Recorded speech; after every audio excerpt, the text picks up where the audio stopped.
ما خوستا د حسن غم ژړل ښکلیا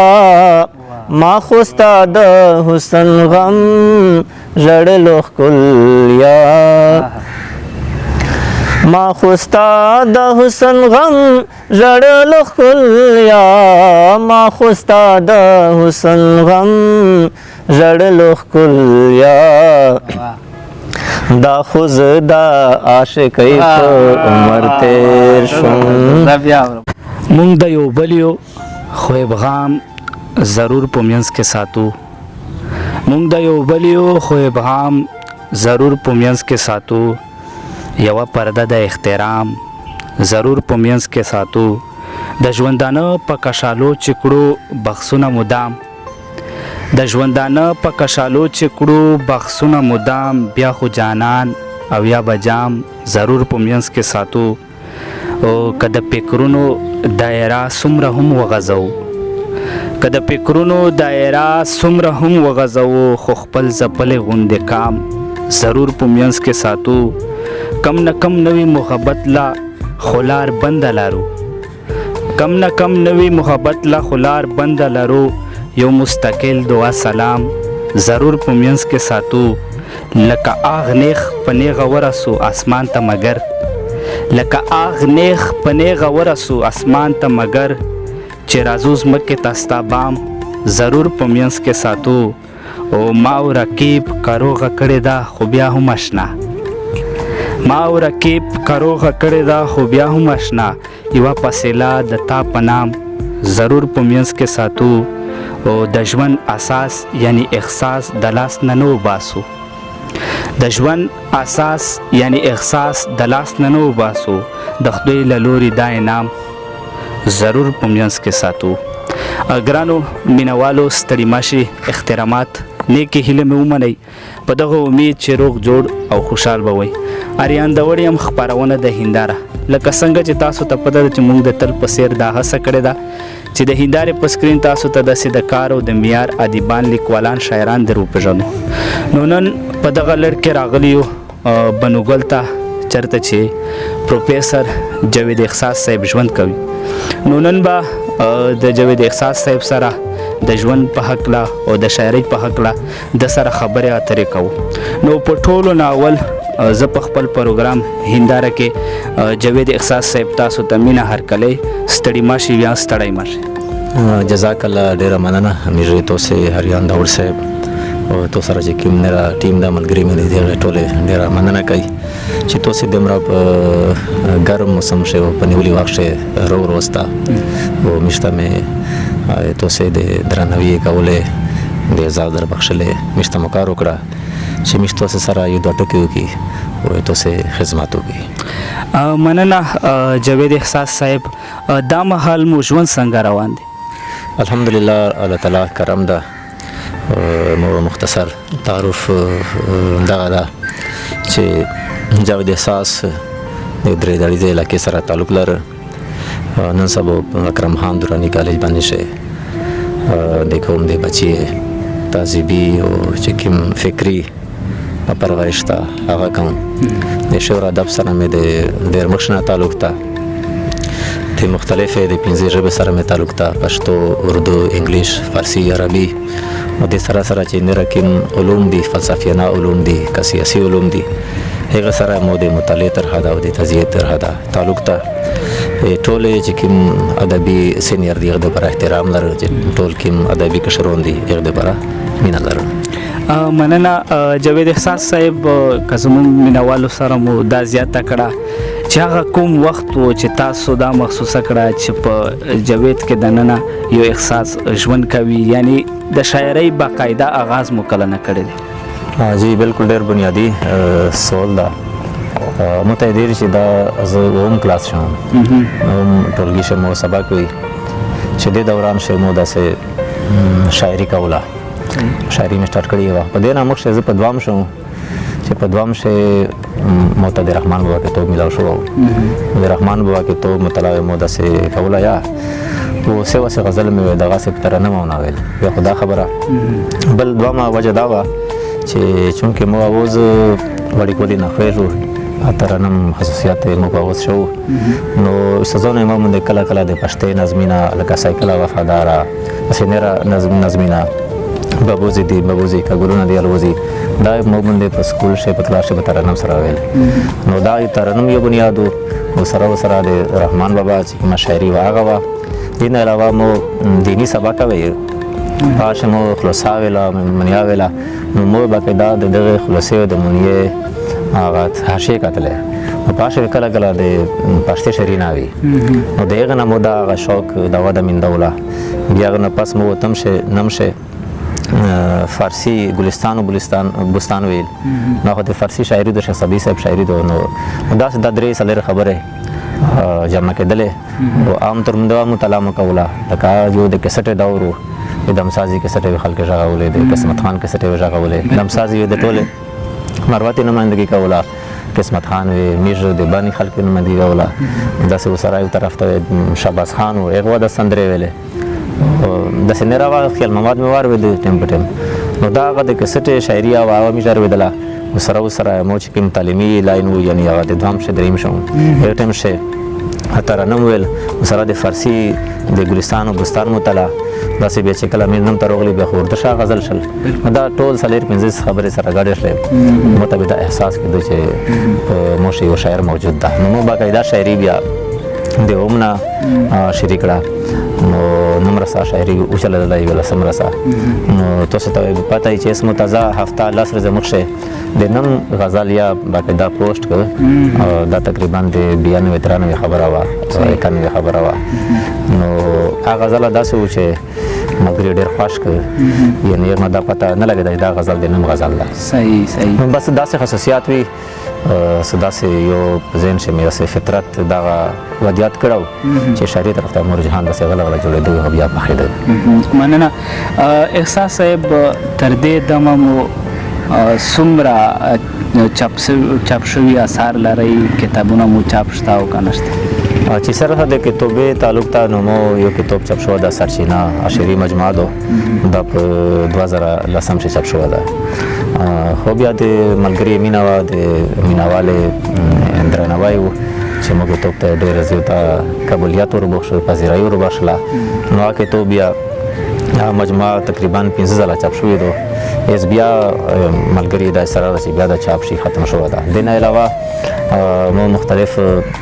ریډیو شمه پروګرامینه کلا شمه مختلف مضامین ټیم په ټیم مو ویلي دي نو پښتې چې کوم مضامین دی هغه سره جمع شوی دي د سره مو مختلفې کتابې په تقریبا 15 کتابې سریزه لیکلي دي نو د نثر په صورت شمه سره مجموعه جمع شوی ده او شری مجموعه خو تاسو مو ارزو بچا خو سرچینه په نوم 2010 کې چاپ شوی ده ان شاء الله مخشه د سلسله جاری ده نه علاوه د پښتون علاوه مو د اردو مضامین یادي مختلف اردو ادبي مجالس شایع کېږي لکه اکیډمي ادبیات نه وارث الله چاپ کېږي ادبیات خاصه نو مختلف مضامین وقتا چاپ کېږي د نه علاوه په فیسبوک باندې مختلف چې د سکیم فکری مسایل وي نو هغه شای مو خپل یو کردار وي خپل یو سوال جواب نه وي نو داسې کوم ادبي تنظیمونه دي چې هغې سره تاسو باقاعده تعلق دی ناسته پاسته ورسره کوئ موږ ابتدایي تعلق چې کوم د کلي په ساته یوه ټولنه وه ستوري ادبي ټولنه هغه مې جوړه کړې وه چې زه دغه د لسم سټوډنټ وم هغه ابتدایي دور خبره وه بیا چې کې وخت تېرېده نو زه منډانې ټولنې ته راغلم هغه صرف نوسته پوسته مو سره کوله باقاعده ممبر یې نو رکن یې نو دې نه پس درېیم پړاو یې مو تنقیدي ټولنه و تنقیدي ټولنې ته زه په 1995 کې راغلم ای سره د تنقیدي ټولنې ممبر یم بیا دې نه علاوه موږ خپله معیار ادبي جرګه جوړه کړه هغه موږ کوشش دا وکړو چې کوم د باني زلمی نسل ده چې د مطالعې سره شغف لري او کوشش کوي چې یو معیاري ادب مخکې راشي یو ادبي معیار مخکې راشي یو دپاره مې ګوښه خپل یو تنظیم جوړ کړ د معیار په نوم انشاءالله هغه 2006 دا موږ تنظیم جوړ کړو په 2006 موږ بیا مختلف سیمینارونه کړي په ترکیب اسمبلی موږ سیمینار کړو په رومانیت موږ لیکچر کړي دي په مزاحمت موږ لیکچر کړي نو دا ټول تفصیل دی رودادې په شکل کې موجود ده نو زه په موقع دغه دوې ټولنې سره وابسته یم تنقیدي ادبي ټولنه بنو تنقیدي ټولنه چې موږ عامتروم دی ودوي د سره سره معیار ادبي جرګه بنو احساس صاحب داسې کوم ادبي صنف دی نظم دی غزل دی نثر دی چې تاسو زیات کار پکې کړي او زیات مخوخ وم اسه خو مې ټول د علمي حواله سره خو مې ټول اصناف خوښ دي او ټول چې کوم علوم دي هغه مې خوښ دي خو ابتدا مې د غزل نه کړې وه او په غزل چې مې محنت ډېر وکړو کوشش مې دا و کوشش مې دا ده چې علمي چې کوم پښتې غزل ده د نوي رجحاناتو سره زه مخ کړم او چونکې موږ د اردو شاعري ګوري لولي او عموما پښتې شاعران د اردو شاعري نه استفاده کوي مو ذاتي کوشش دا ده چې خپل غزل که د اردو چې کوم جدید غزل ده په هغې زه مخ نه کړم خو کوشش مې دا وي چې که چېرې سبو ادبي مورخ د پښتې غزل او د اردو غزل تجزیه کوي نو چې مو غزل یا د مو د ملګري غزله په څنګ شو سره دا وایي شي نو غزل طرف ته مې رجحان ډېر ده په نثر شی زه تکالیه لیکم چې کوم مې په اردو شی بېنشایه ورته وایي او د دې سره سره تنقیدي مضامین لیکم او د تنقیدي سره سره تهذیبي چې کوم موضوعات دي چې کوم ته د تهذیب څه مسلې وي ثقافت څه مسلې وي په عامه نظر په عامه دمه مضامین لیکلي دي په سرجي په جنوبي اضلاع کې جی په فکري لحاظ سره تاسو شعر په کوم مقامونه په داسې وخت کې چې پروفیسر رحمت الله درد پریشان خټک طاهر کلاچ وی او لایق شادر پکیل غوندې شخصیات هم نشته بالکل ادب خو د زندگی نه وجود مندای چې سره زندگی وده کوي دمره ادبي رجحانات وده کوي خو تکړه د بون هغه وي چې د زندگی په نبض نه لوسي شي او زندگی نفسیات ته ملیم وي د ارتقا چې کوم قوتونه دی په هغه نظر وي چې کله موږ په دې پیمانه باندې ګوري نو چې کوم ابتدایي دور و د طاهر کلاچي صاحب درس صاحب مجذوب صاحب پرشن خاټک صاحب هغه یو ډېر کښله او ډېر مؤثر دور و خپل دور تقاضې هغه شاعرونه خپل حد سره پیره کړي دي او د غزل چې کوم فني سانچات و هغه ډېره کښلې مشته مشهور واسطه یعنی دغه خلک چونکې کلاسیک سره باقاعده یو تعلق د کلاسیک سره سره مشکین پښتې کلاسیک دي اردو سره تعلق فارسی مندا پیدل عربي سره یو مطالعاتي تعلق نو دا خلک چې کوم فني ترم نه ډېر مضبوط وي او د ژوندونو چې کوم اخلاقیات وي د ژوندونو کوم تهذیبیات وي د ژوندونو کوم مسلې وي هغه په فني ترم نه پیش کولای نو هغه یو مشته به تورې ورسا مشته مقصدي مش دغه نه زده کړه کوي نو دا وجه چې نن کوم جدید شاعر ده هغه په بهترین پوزیشن شته چې ژوندین چې د کوم وعده کړی دوه کوم یو شیفت بدل شو ده افکار سانچا بدل شوی دو چې هغه مطابق خپل شاعري وکړي نو مش ګوري بیا ممتاز صاحب میر مقصد کسر صاحب میر مقصد د سینره تسلیم صاحب کو وفات شو نو دا جنوبي اضلاع خبره کزه کوم د قاسم صاحب او سره شاکر او رضای بانی شه مشکین د نو نسل د حمید وصال شه زاهد شه شاهد شه بس په خپل اظهار صاحب خو یا ډېر ینګ دا وړي کده دا ټول داسې ملګري مش سره شته چې د جدید غزل چې کوم فني تقاضې دي هغه پیرا کوي او سره چې کوم فکري تقاضې دي هغه پیرا کوي د شک نشته چې فني تقاضې شوا لشکي فرق وي فکري تقاضې شوا لشکي اختلافات وي او چې نن کوم د جنوبي اضلاع دور دا نو دا څه نه وي دا د شمالي اضلاع کسون یا دا خبره کوي چې جنوبي اضلاع چې کوم غزل دا ډېر مؤثر غزل دا ډېر ګټور غزل دا په هر حواله باندې چې فن کیما پیمانه او تجربه ډېر حد رسا د میش غزل په پیرا کېږي دغه رنګ د کومي تقاضې چې کیما پیمانه او تجربه هم د میش غزل پیرا کېږي مننه احساس صاحب مزاحمتي ادب په حق لاستاسو سره مزاحمتي د ادب بنیادی فطرت مزاحمتي ده دا خو داسې وشوه چې مزاحمت ځنه خلک ځان ته کیش که یا خپل د صحت په ثبت که دا ګوشي خبره ده هغه خپل حالات تقاضې وي شاید دغه وي خو د ادب فطرت چې کوم د مزاحمتي ده یعنې چې کوم یو شاعر وي هغه په خصوصي تور باندې فطري تور باندې انټي اسټابلیشمنت وي یعنې زه شاعري ځکه کوم چې مو ته په د کائنات چې نیمګړتیا ښکاره کېږي په د زندګي چې نیمګړتیا ښکاره کېږي یا چې کوم سیاسي نظام ده مش کوم ثقافتي نظام ده یا مش کوم تهذیبي نظام ده هر څه کمی بیشي دي نو ځکه زه په اظهار باندې مجبور وم نو د شاعري بنیادي چې کوم فطرت ته هغه انټي اسټابلیشمنت ته یا نه مزاحمتي ده نو دا مزاحمت میش تاریخ برخه دو خوشحالیا کړه ده میرا شاعرونه کړه ده میش د کلاسیک دوره برخه دو په خپل انداز شه د جدید دوره د برخه دو نو هر شاعر سنا صحاد رسا مزاحمتي ضرور وي خو اس قتل دا پچار دی چې کوم شاعر شي د مزاحمت په حواله سیمه گہرائی دو او مزاحمت سرسری ده سطحي ده که د ایغ مزاحمت چې کوم میجارټي دی هغه ډېره ژور دي لکه زه په اردو ادب شه مثال درکړم چې کوم ترقي پسند تحریک کوم شاعران پیدا کړل هغه عموما مزاحمتي شاعران دي سره د مزاحمت لهجه شته د مزاحمت یو رویه لري خو پاش بیا ځنه داسې دي چې د ایغ مزاحمت چې کوم ولې دی ډېره کمزوري دي ځنه به داسې شته چې هغه مزاحمت یو تهذیبي مزاحمت ده نو د ترقي پسند تاریخ نمک شي مصر اقبال دا چې د کوم مزاحمت تهذیبي مزاحمت تا هغه یې ټیما چې کوم مزاحمت تا هغه سړی جنا هغه فکری مزاحمت تا میر پښتیا دبشا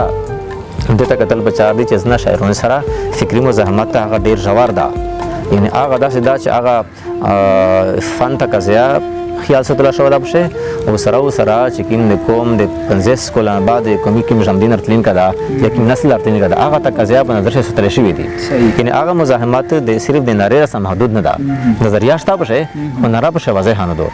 نو دا چې کوم د ادب کوم فطرت دا مزاحمت مشترا په جنوبي ازلاشا موجود ده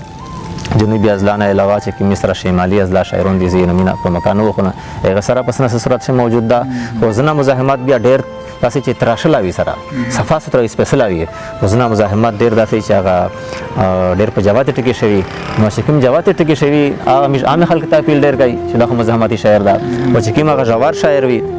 یا ژور تقاضې په پیرا کړی شوی نو هغه عام خلک د غریف نه بار وي نو هغه په سکرین ډېر نرسي نو هغه د باقاعده مطالعه برخه د ډسکشن برخه نو دا د مزاحمت دوه درې سطح دي یا دوه درې درجات دي چې مش په ادب شه موجود دي او دا به همیشه د پره جاری وساري وي مننه جاوید احساس صاحب ډېر خپل خبرې مې سره شریک کړې د پروګرام په دې شبو کې مو که مسلسل درې څلور غزل را سره شریک کړم نو دا به زیات خوند وکړي بیا به خپله مرکه راغونډوو بس تاسو چې ډېره مننه اول مو دا خیال و چې یو غزل ویزه ویین چې هغه تاسو اول نه غزل پیش کړ نو هغه په منځ کې ساتو هغه د تاسو وایي مننه مې کوم نه راځي یو څه شرینه ویین بیا کوشش کوم دا یو څه شرینه دی بیا مخ شرینه ویین چې دا اوس چې په لړزان دي له عذاب زما د درد دا اوس چې په لړزان دي له عذاب زما د درد هم دوی خو پیدا کړي دي اسباب زما د درد څه زبردست دا اوس چې په لړزان دي له عذاب زما د درد هم دوی خو پیدا کړي دي اسباب زما د درد او تر څو به ساتلم زړه کې پټ لګه پرهار تر څو به ساتلم زړه کې پټ لګه پرهار گزارې کړم اخر نه یو تاب زما د درد او د وینې او د مینې د رشتو بندونه هم د وینې او د مینې د رشتو بندونه هم هر څه په اوبو وړي دي دریاب زما د درد او بل شعر دا چې لتا خو دې څوک زده کړي سلیقه ستا د ستم لتا خو دې څوک زده کړي سلیقه ستا د ستم زمان خو دې زده کړي څوک آداب زما د درد لتا خو دې څوک زده کړي سلیقه ستا د ستم لتا خو دې څوک زده کړي سلیقه ستا د ستم زمان خو دې زده کړي څوک آداب زما د درد احساس خپل همدم هم اوس نوري فریاد احساس خپل همدم هم اوس نوري فریاد دوی هم تحفظات لري په باب زما د درد احساس خپل همدم هم اوس نوري فریاد احساس خپل همدم هم اوس نوري فریاد دوی هم تحفظات لري په باب زما د درد او بل غزل دا چې ارشاد زی د وخت د انتقام یو ادا غنما زی د وخت د انتقام یو ادا غنما د شپې خو بوړو ته سحر یو سزا غنما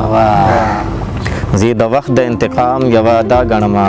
د شپې خو بوړو ته سحر یو سزا غنما د زړه د پاره خو ستامینه هم کافي غنم خو د زړه د پاره خو ستامینه هم کافي غنم خو د ژوند د پاره ضروري د وفا غنما زنا رسا صحیح خو دومره وارخطا هم نه یم زنا رسا صحیح خو دومره وارخطا هم نه یم چې د منزل په انتخاب کې ځان خطا ګڼم زنا رسا صحیح خو دومره وارخطا هم نه یم چې د منزل په انتخاب کې ځان خطا ګڼم او ګران دی گزران خلق روا غني هر څه په جنگ کې ګران دی گزران خلق روا غني هر څه په جنگ کې او زه په هره کیسه جنګ هم نه روا ګڼم او ګران دی ګزران خلک روا ګڼي هر څه په جنګ کې او زه په هره کیسه جنګ هم نه روا ګڼم او د پرمختګ په لار کې هم عذابونه مګر د پرمختګ په لار کې هم عذابونه مګر د واپسې سفر په ټول سزا ګڼم د پرمختګ په لار کې هم عذابونه مګر د واپسې سفر په ټول سزا ګڼم او زه خو ستا د اشنایي احساس راوستی ښار ته زه خو ستا د اشنایي احساس راوستی ښار ته تا چې مخ واړو خو ځان به ناشنا ګڼم ډېر زبردست جاوید احساس صاحب ترنم مو کره سره شریک نو دا به زیات خوند ښه ترنم زه کوشش کوم دلته بس یو د بل غزل ویایي د ترنم خیر کې ترنم چې څه به لیکمه چې له کوم کیفیت تیر شومه څه به لیکمه چې له کوم کیفیت تیر شومه زه څو ځله ستا د خط په عبارت تیر شومه څه به لیکمه چې له کوم کیفیت تیر شومه زه څو ځله ستا د خط په عبارت تیر شومه اوس په تیر وخت پسې موږ دواړه کړو ارمان زړګیا اوس په تیر وخت پسې موږ دواړه کړو ارمان زړګیا چې یار د حسن زه د مینې په دولت تیر شومه اوس په تیر وخت پسې موږ دواړه کړو ارمان زړګیا چې یار د حسن زه د مینې په دولت تیر شومه او داغ مې په زړه که په تندیو پټ مې نه کړو لچا داغ مې په زړه که په تندیو پټ مې نه کړو لچا له دې جهانه د سپوږمۍ په شان جوت تیر شومه داغ مې په زړه که په تندیو پټ مې نه کړو لچا له دې جهانه د سپوږمۍ په شان جوت تیر شومه او ساده لباس مې واغوستی پکې ورک نه شومه ساده لباس مې واغوستی پکې ورک نه شومه زه د رنګونو له بازار امانت تیر شومه ساده لباس مې واغوستی پکې ورک نه شومه زه د رنګونو له بازار امانت تیر شومه او دوی مې په سر تپي د کدو چتولو الزام دوی مې په سر تپي د کدو چتولو الزام او زه په دار شومه له سر او له کمر تیر شومه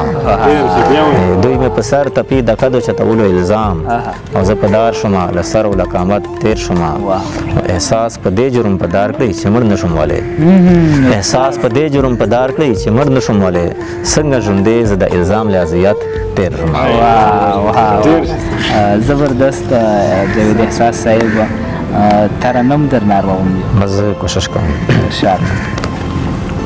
شاه جی نادانه کې د مستۍ په عمر تیر شم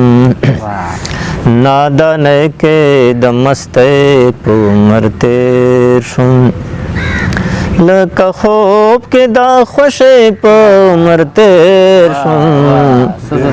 نادانه کې د مستۍ په عمر تیر شم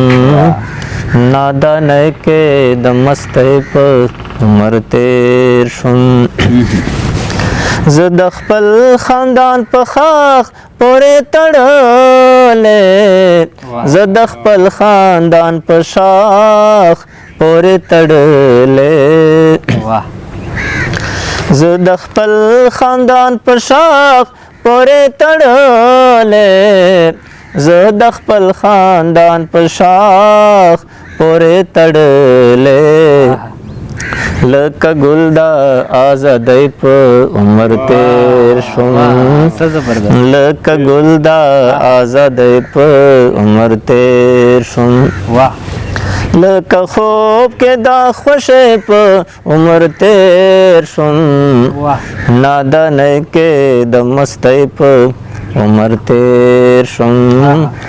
نادانۍ کې د مستۍ په عمر تیر شوم ما خو ستا د حسن غم ژړلو ښکلیا ما خو ستا د حسن غم ژړلو ښکلیا ما خو ستا د حسن غم ژړلو ښکلیا ما خو ستا د حسن غم ژړلو ښکلیا دا خو زه د عاشقۍ په عمر تیر شوم ما خو ستا د حسن غم ژړلو ښکلیا ما خو ستا د حسن غم ژړلو ښکلیا دا خوز دا عاشقی په عمر تیر شم دا خوز دا عاشقی په عمر تیر شم دا بدن دا رژیدو دور شروع شو دا بدن دا رژیدو دور شروع شو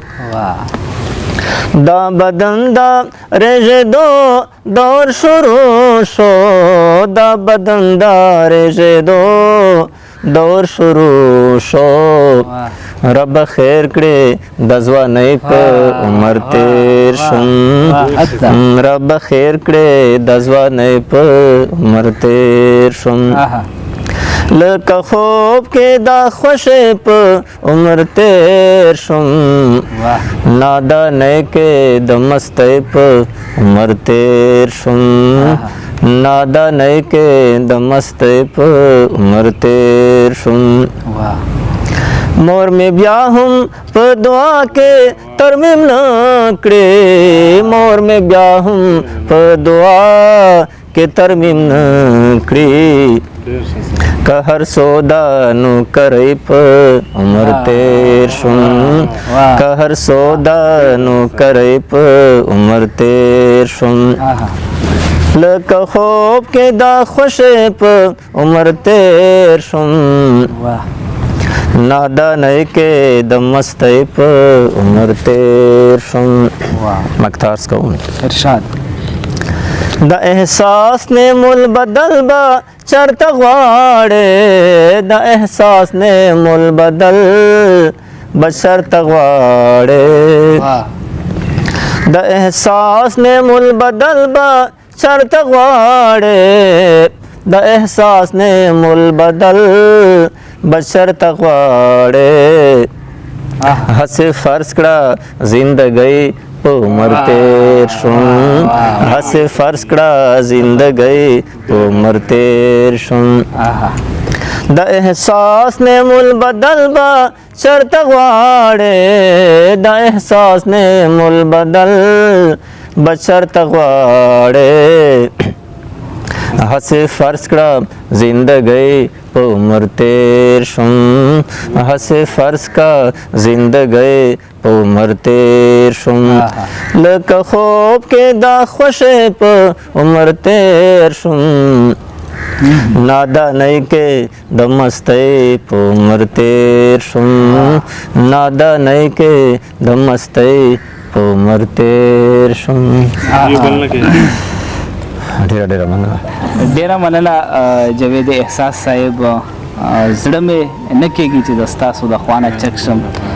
ولې چې ستاسو خبرې په شعر نه او شعر مو په خبرو نه خوږ دی خو بیا هم ګرمي هم زیاته ده او بل د هر پروګرام یو اختتام وي د پروګرام په دې آخري شیبو کې به زموږ مینوالو ته او د ځوان کول ته تاسو څه پیغام ورکول غواړئ بس جی موږ خو د پیغام دمره احتکاک نه لري خو یو خواهش دغه ده چې په ځوان نسل ته پکار ده چې خپل ځوانونه د مطالعې او د تجزیې سره وتړي چې د حالات مطالعه کوي او د حالات تجزیه کوي او خپل قوم د خیر ښېګړې چې کوم مستقل منصبه بندي دعا وکړي چې ارزي نه وي نه د چا په نراحت وشي نه د چا په نظریه خط وشي او د خپل قوم سره ودرېږي خپل قوم په دړه نه وژړي د خپل قوم په خوښي باندې خوشحال شي مننه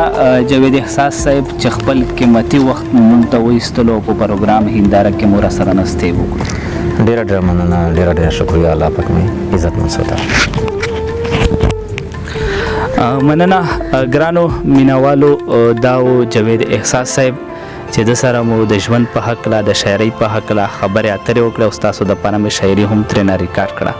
اوس د پروګرام په دې آخري شیبو کې ما اریان د ورته او زما ټولو ملګرو ته راکړئ اجازت